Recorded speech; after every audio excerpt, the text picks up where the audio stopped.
Good morning students. Last lecture में हम लोगों ने डेप्रिसिएशन स्टार्ट किया था और एसएलएम मेथड के साथ हम लोगों ने स्टार्ट किया था। उसके ऊपर बेस्ड कैसे एसएलएम मेथड कैलकुलेशन करते हैं और उसके ऊपर बेस्ड कुछ क्वेश्चंस भी हम लोगों ने किए थे ना। मशीन अकाउंट बनाना हम लोगों ने सीखा था, जिसमें मशीन अकाउंट हमने बनाया, डिफरेंट टाइम पे डिफरेंट असेट्स परचेज़ करी, इन बिटवीन द ईयर जो असेट परचेज करी उस पर डेप्रिसिएशन कैसे कैलकुलेट करते हैं वो भी हम लोगों ने सीखा।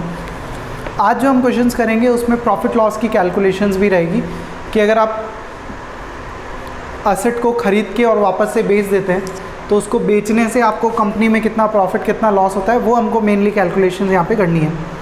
तो वो देखते हैं क्या दिया हुआ है आपको। क्वेश्चन नंबर 6 आप देखें एक बार। Question number 6. On 1st April 2015, A Limited purchased a machinery for rupees 2,40,000 and spent rupees 10,000 on its erection.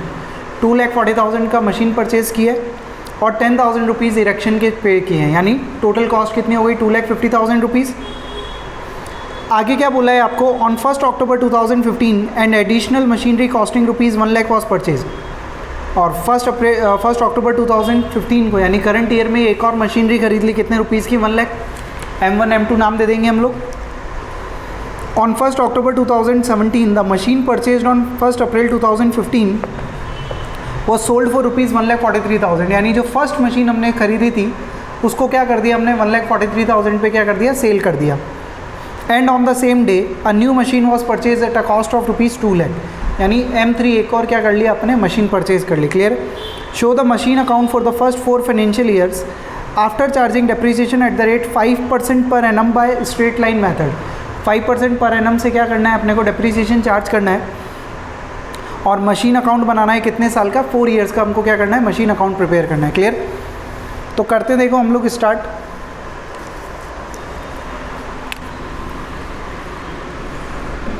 Question number है ये 6।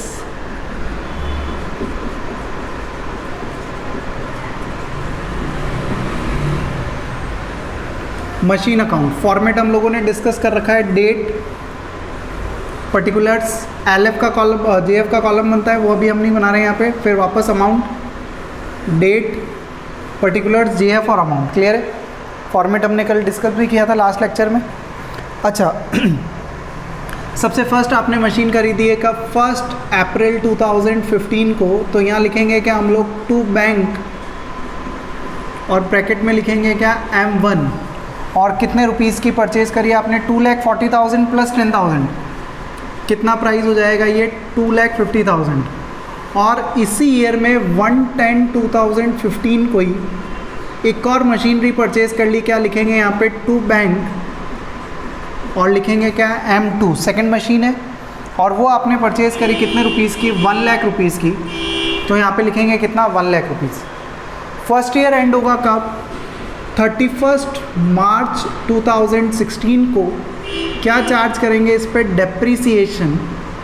डेप्रीसिएशन देखो कैसे चार्ज करेंगे, M1 पे तो कि पूरा 2,50,000 का कितना परसेंट, 5%, यानी 12,500। और M2 पे चार्ज करेंगे कैसे, 1 लाख का 5% और कितने मंथ्स के लिए, 6 मंथ के लिए। क्योंकि फर्स्ट ईयर में जो मशीन नंबर सेकंड है वो सिर्फ कितने मंथ काम आई है, 6 महीने। 1/10 को ख़रीदा और ईयर एंड हुआ है कब, 31 मार्च को। तो फर्स्ट 10 से लेकर 31 मार्च तक कितना टाइम पीरियड होता है, 6 मंथ। तो ये हो जाएगा बेटा आई थिंक 2,500।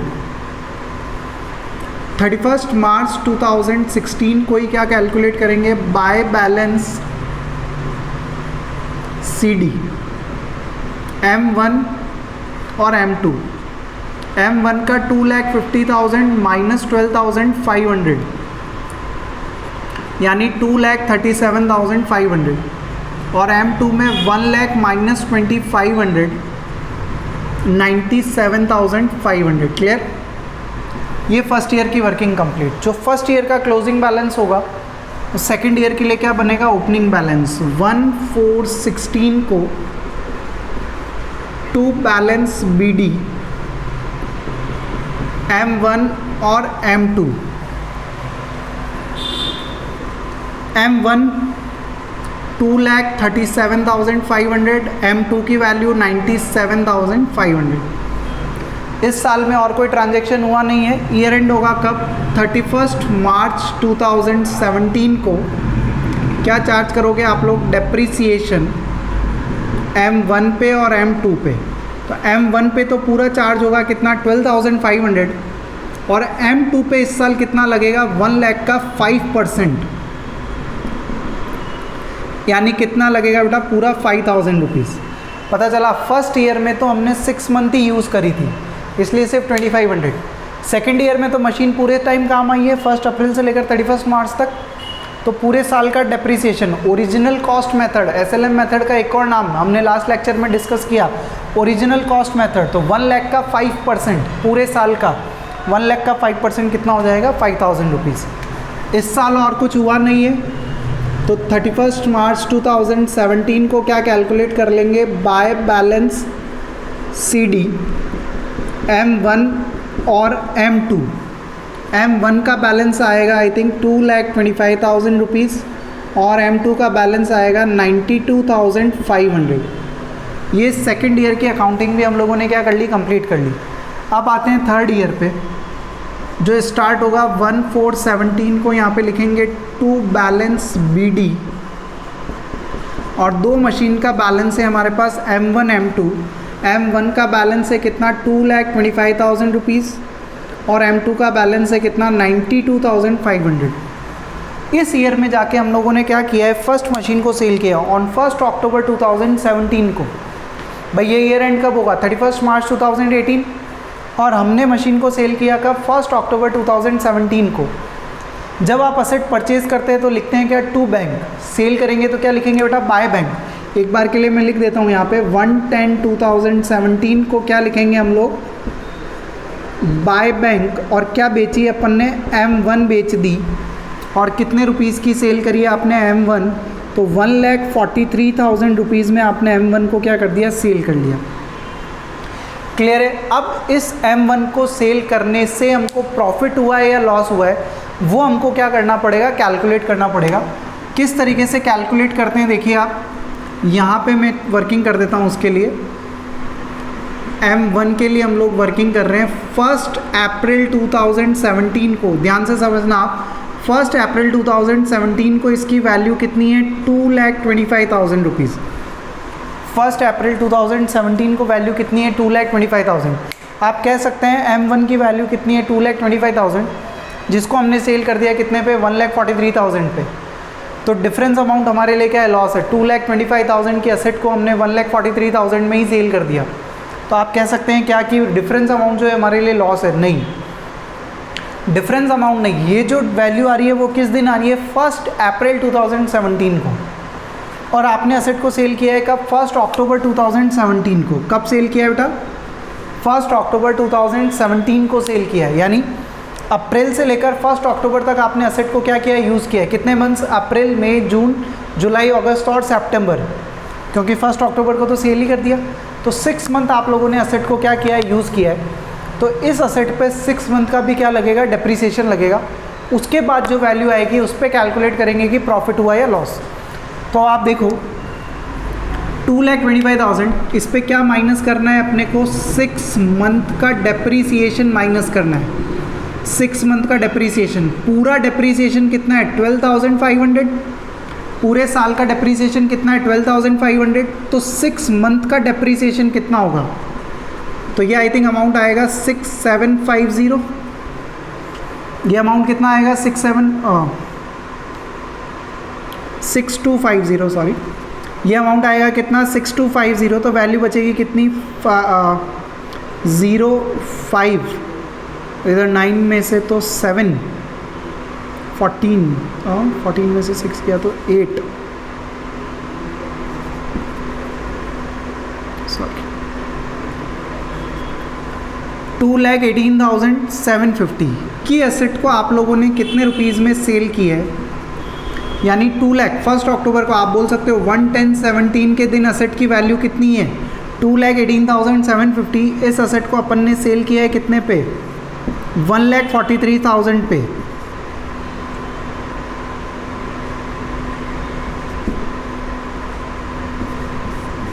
तो ये लॉस आ गया कितने रुपीज़ का, 75750 का क्या आ गया हमको, लॉस आ गया। एक बार वापस से वर्किंग नोट को समझो। 1417 को असेट की वैल्यू कितनी दी हुई है, 2,25,000। उस पर कितने मंथ्स का डेप्रीसिएशन चार्ज करेंगे बेटा, 6 मंथ का डेप्रीसिएशन चार्ज करेंगे। तो 12,500 अगर पूरे साल का डेप्रीसिएशन है तो 6 मंथ का डेप्रीसिएशन कितना, 12,500 इंटू 6/12 कितना हो गया, 6250। तो 2,25,000 माइनस 6250 करेंगे तो वैल्यू कितनी बची, 2,18,750। इस वैल्यू की एसेट को आपने 2,18,750 की वैल्यू के एसेट को आपने 1,43,000 पे क्या किया है, सेल किया है। तो आपको लॉस कितना आ रहा है, 75750 का क्या आ रहा है हम लोगों को, लॉस आ रहा है। क्लियर है। अब इसको किस तरीके से लिखना है, अपन ने जो डेप्रीसिएशन निकाला 6 मंथ का, वो किस दिन निकाला आपने, 1/10/2017 को। लास्ट लेक्चर में मैंने आपको बताया था कि डेप्रीसिएशन जो होता है वो कब कैलकुलेट करते हैं, हम ईयर एंड पे ही नॉर्मली कैलकुलेट करते हैं। पर असेट और असेट को अगर आप इन बिटवीन द ईयर अगर सेल करते हैं तो उस टाइम पे उस असेट के लिए आपको क्या कैलकुलेट करना पड़ेगा, डेप्रीसिएशन कैलकुलेट करना पड़ेगा, जो कि कितना आया 6250। और लॉस हुआ है 1/10/2017 को ही, तो लॉस भी बुक करेंगे bye loss on sale of asset. कितने रुपीज़ का लॉस हुआ है ये, तो 75750 का क्या हुआ है आपको, लॉस हुआ है। इसी दिन आपने क्या करा, एक और मशीन परचेज करी है 1/10/2017 को। तो यहाँ लिखेंगे आप टू बैंक और नाम दे देंगे क्या, M3। और कितने रुपीज़ की परचेज़ करी है वो, तो 2 लाख रुपीज़ की आप लोगों ने असेट एक और परचेज़ करी है। क्लियर। इसका ईयर एंड होगा 31 मार्च 2018 को। क्या लगाएंगे आप, बाय डेप्रीसिएशन। किस किस पे लगेगा, आप M2 और M3 पे ही लगेगा। M2 और M3 पे ही। M1 तो हमने क्या कर दी, सेल कर दी, तो उस पर डेप्रीसिएशन लगेगा नहीं। M2 का डेप्रीसिएशन आपको पता है कितना, 5000। और M2 का अगर निकालेंगे तो कितना, 2 लाख का 5% इंटू 6/12। 2 लाख डेप्रीसिएशन की रेट 5%, 6/12 क्यों, क्योंकि फर्स्ट ईयर में आपने यानी जो मशीन 3 खरीदी है 1 अक्टूबर को खरीदी है, ईयर एंड हो रहा है 31 मार्च को, तो 6 मंथ का डेप्रीसिएशन। तो ये आएगा आई थिंक कितना, 5,000 रुपीज़ ही आएगा ये भी। ईयर एंड होगा तो वैल्यू कैलकुलेट करेंगे, क्लोजिंग वैल्यू। तो बाय बैलेंस CD M2 और M3 के लिए 92,500 माइनस 5,000, तो ये बचेगा कितना, 87,500। 2 लाख माइनस 5,000, तो ये बचेगा कितना, 1,95,000 रुपीज़। ये 3rd ईयर के लिए अकाउंटिंग हो गई। 4th ईयर के लिए और करनी है, मैं यहाँ पे शॉर्ट में बना देता हूँ इसको।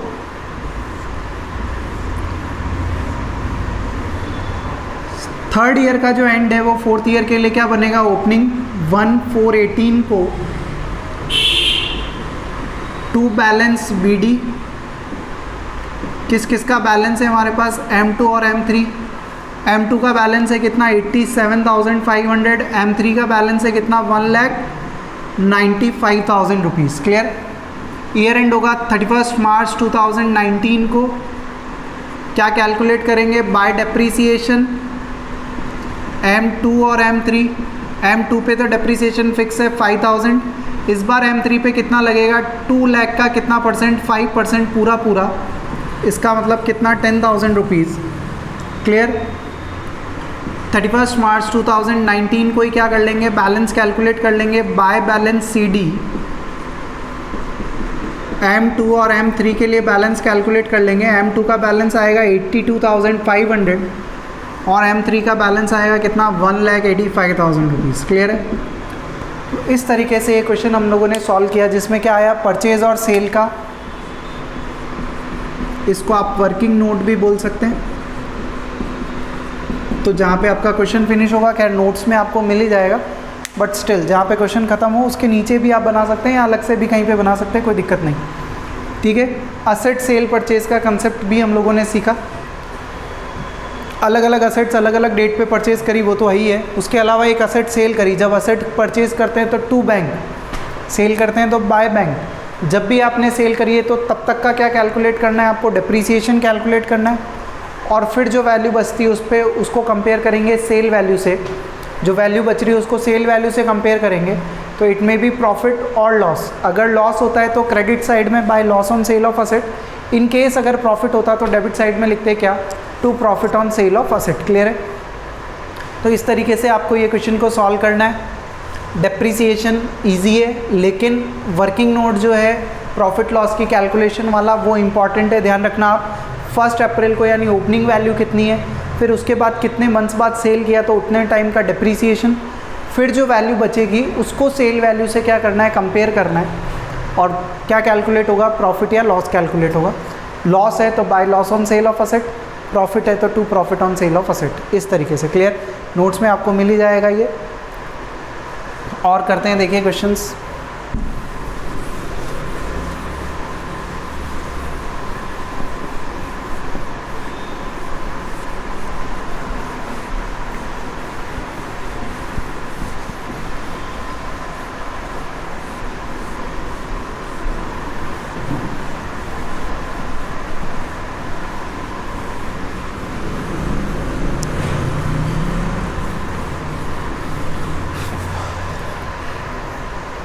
नेक्स्ट देखिए, आपको क्वेश्चन नंबर 7 दिया हुआ है। एक क्वेश्चन और करते हैं, question number 7। A when was purchased on 1 April 2016 for ₹60,000 and spend ₹5,000 on it's repair and registration. ठीक है, 60,000 की एसेट है, 5,000 का रिपेयर, तो 6,500 रुपीज़ हो गया। On 1 October 2017 another van was purchase for ₹70,000। एक और वैन परचेज करिए, कितने रुपीज़ की, 70,000 की, यानी वैन 1, वैन 2, V1, V2 कह सकते हैं हम लोग। On 1 April 2018 the first van was purchase on 1 April 2016 was sold for ₹45,000 and a new van costing 1,70,000 was purchase on the same day. First van को सेल कर दिया और उसी दिन क्या करा, एक नई वैन का परचेज करी है 1,70,000 रुपीज़ में। Show the van account for the from 2016-17 to 18-19, यानी 3 ईयर्स की अकाउंटिंग करनी है। 16-17, 17-18 और 18-19 3 ईयर्स की अकाउंटिंग करनी है अपने को। SLM बेसिस पे if the rate of depreciation is charge at the rate 10% per annum, 10% per annum से अगर डेप्रिसिएशन चार्ज करते हैं तो स्टार्ट करते हैं। देखिए क्वेश्चन नंबर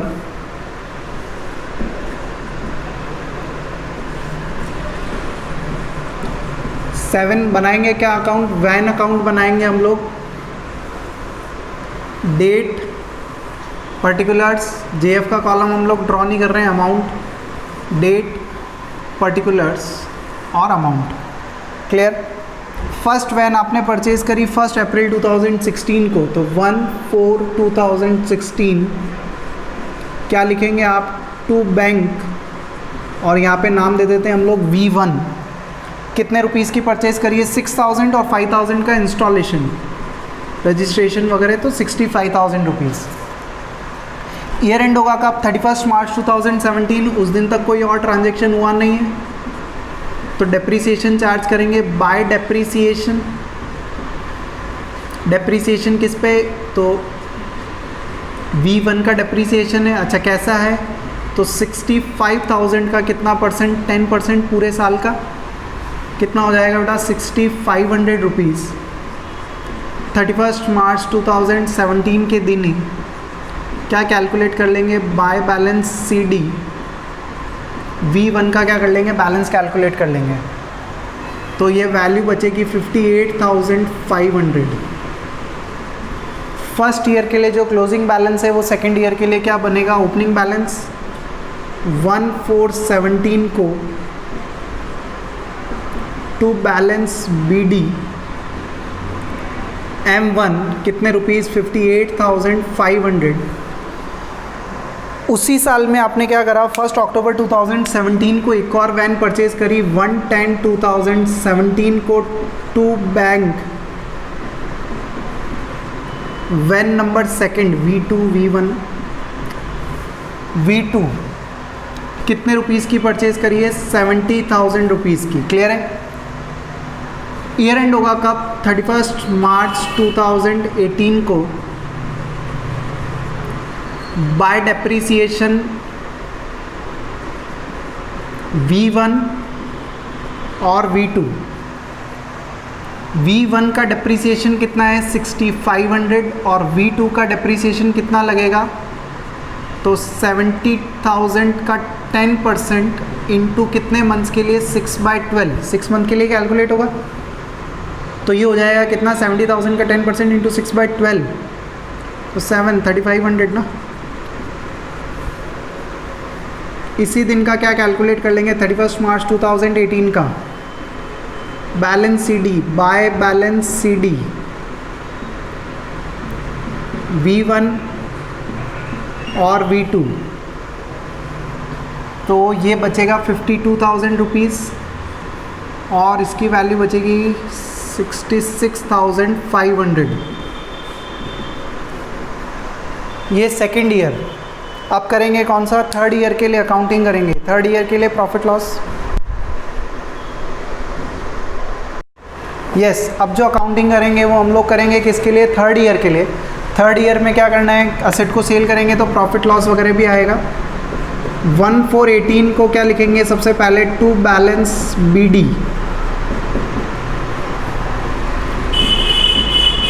V1 और V2 52,000 और 66,500, ठीक है। 1 अप्रैल 2018 को आप लोगों ने क्या कर दी, फर्स्ट वैन को सेल कर दिया, 1 अप्रैल के दिन ही सेल कर दिया। तो बाय बैंक V1 सेल कर दी, कितने रुपीज़ में V1 को सेल किया है आपने, 45,000 रुपीज़ में आपने सेल कर दिया। अब आप देखो V1 1 अप्रैल के दिन इसकी वैल्यू कितनी है 52,000 और 1 अप्रैल के दिन ही हमने सेल कर दिया।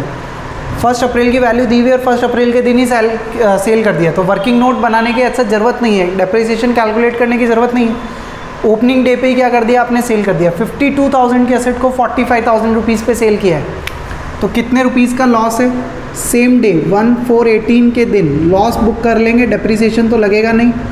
बाय लॉस ऑन सेल, पता चल रहा है आपको डेप्रिसिएशन क्यों कैलकुलेट नहीं करेंगे, क्योंकि जिस दिन की वैल्यू दी हुई है उसी दिन पे हमने क्या कर दिया, असेट को सेल कर दिया। तो 52,000 के असेट को आपने 45,000 पे सेल किया है, कितना रुपीज़ का लॉस आएगा, 7,000 रुपीज़ का लॉस आएगा।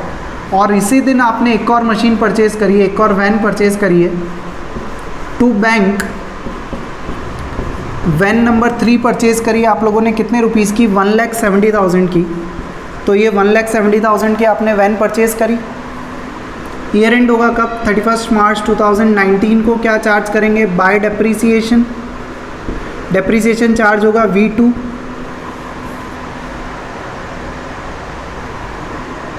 और V3 पे, V2 और V3 पे इस बार पूरे साल का डेप्रीसिएशन लगेगा कितना, 7,000 और V3 पे भी पूरे साल का 1,70,000 का 10% यानी कितने रुपीज़ लगेगा, पूरा 17,000 रुपीज़ V2 पे और V3 पे। क्लियर है, V2 पे पूरे साल का 70,000 का 10%, क्योंकि इस साल तो पूरे साल काम आई है, लास्ट ईयर तो परचेज़ करी थी इसलिए 6 मंथ का, इस बार पूरे साल का। और ये तो परचेज़ ही 1 अप्रैल को करी है तो पूरे साल में काम आई है 17,000 रुपीज़। डेप्रीसिएशन कैलकुलेट हुआ, आप क्या कैलकुलेट करेंगे, by balance CD closing value V2 और V3 की क्लोजिंग वैल्यू, तो 66,500 माइनस 7,000 59,500 आई थिंक 6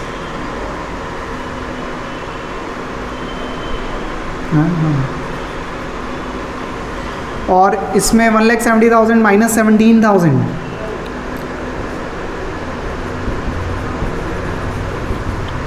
और ये 3 ईयर की अकाउंटिंग क्या हो गई बेटा, कंप्लीट हो गई। क्लियर है। तो यहाँ पे कंपैरेटिवली अगर पिछले क्वेश्चन से मैं बात करूँ तो इजी क्वेश्चन है, क्यों, क्योंकि वर्किंग नोट बनाने की रिक्वायरमेंट नहीं रही। क्वेश्चन जिस डेट पे, ओपनिंग डेट पे ही हमने क्या कर दिया, असेट को सेल कर दिया, तो डेप्रीसिएशन वगैरह की एक्स्ट्रा कैलकुलेशन का लोड ख़त्म हो गया। क्लियर है। चलिए 1-2 क्वेश्चन मैं पढ़ देता हूँ जो आप लोग करना। क्वेश्चन नंबर 8 आप लोग करना, एक बार पढ़ देता हूँ मैं आप लोगों के लिए। ऑन 1 अप्रैल 2015 को star limited purchase 5 machine of ₹60,000 each. 5 machines खरीदी 60,000 की एक, यानी टोटल कितनी मशीन्स हो गई, M1 M2 3 4 5 करके अगर करेंगे तो 3 लाख रुपीज़ की मशीन हो गई, 60,000 इंटू 5। ऑन 1 अप्रैल को one of the machine was sold for at a loss of ₹8,000 first machine को आपने कितने रुपए के लॉस पे बेच दिया, 8,000 पे, और सेकंड मशीन को बेचा कितने रुपए पे, 12,500 के लॉस पे, सेलिंग प्राइस नहीं दी हुई है, लॉस दिया हुआ है। A new machine was purchase for ₹1 lakh on 1 October 2018। Prepare क्या करना है, machine account for the 4 years. तो ट्राई करना आप लोग, हो जाएगा ये, 4 ईयर्स की अकाउंटिंग करनी है। 2 मशीन को सेल करने वाला पॉइंट है इसमें। क्वेश्चन नंबर 9 देखिए आप, इम्पॉर्टेंट है question number 9, part of machine sell करने वाला क्वेश्चन है। या एक काम करेंगे, क्वेश्चन नंबर 9 को हम लोग नेक्स्ट लेक्चर में करेंगे। आप 8 को भी एक बार रहने देना, क्वेश्चन नंबर 4 और 5 होमवर्क कर लेना, क्वेश्चन नंबर 8 को रहने देना। नेक्स्ट लेक्चर में हम लोग डिस्कस कर लेंगे 8 को भी, अगर होगा तो 8 और 9 को हम लोग नेक्स्ट लेक्चर में डिस्कस कर लेंगे। 4 और 5 आप लोग जो है होमवर्क कर लेना। क्लियर? चलिए ठीक है, थैंक यू बेटा।